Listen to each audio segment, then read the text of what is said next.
বিসমিল্লাহ আলহামদুলিল্লাহ ওয়াসসালাতু ওয়াসসালামু আলা রাসূলিল্লাহ। দুহার সালাত বা সকালের নফল সালাত সম্পর্কে আমি আপনাদেরকে আজকে এমন একটা ফজিলতের কথা বলবো যে আমার দৃঢ় বিশ্বাস এই ফজিলত জানার পর আপনারা কেউই সকালের 4 রাকাত দুহার সালাত পরিত্যাগ করতে চাইবেন না। এই ফজিলতটি বেশ কয়েকজন সাহাবী থেকে রাসূল সাল্লাল্লাহু আলাইহি ওয়াসাল্লাম থেকে বর্ণিত হয়েছে। তিরমিজি প্রমুখ হাদিসটি বর্ণনা করেছেন, হাদিস সহিহ হাদিস। আল্লাহ রাসূল সাল্লাল্লাহু আলাইহি ওয়াসাল্লাম বলছেন, আল্লাহ তাআলা বলেন, ইবনা আদম, হে আদম সন্তান, ইরকা আলী মিন আউয়ালিন নাহারি 4 রাকাত, তুমি দিনের প্রথম অংশে আমার জন্য 4 রাকাত সালাত আদায় করো। আকফিকা আখিরাহু, দিনের শেষ অংশে তোমার প্রয়োজন পূরণ করার জন্য আমি যথেষ্ট হব।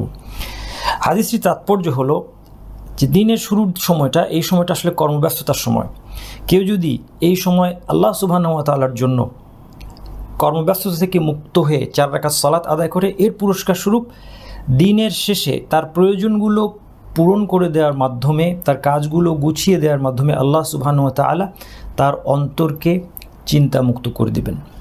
এই জন্য আমরা যেখানেই থাকি, কর্মক্ষেত্র হোক, দোকান হোক, ব্যবসা হোক, এমনকি গৃহিণী তার ঘরে সকল কর্মব্যস্ততার মধ্যে থাকলেও আমাদের সবারই উচিত একটু সময় বের করে, 10 মিনিটের বেশি সময় ইনশাআল্লাহ লাগবে না, 4 রাকাত দুহার সালাত আদায় করে নেওয়া। ফলে এই বিশাল উপকারিতা আমরা অর্জন করতে পারবো। এই 4 রাকাত নামাজ আদায় করা খুব সহজ। যেভাবে আমরা নফল নামাজ পড়ি সেভাবে 2 রাকাত করে 4 রাকাত আমরা আদায় করে নিলেই চলবে। আল্লাহ সুবহানাহু ওয়া তাআলা আমাদেরকে এই হাদিসের উপর আমল করার তৌফিক দান করুন। সুবহানাকাল্লাহু ওয়া বিহামদিকা, আশহাদু আল্লা ইলাহা ইল্লা আনতা, আস্তাগফিরুকা ওয়া আতুবু ইলাইক।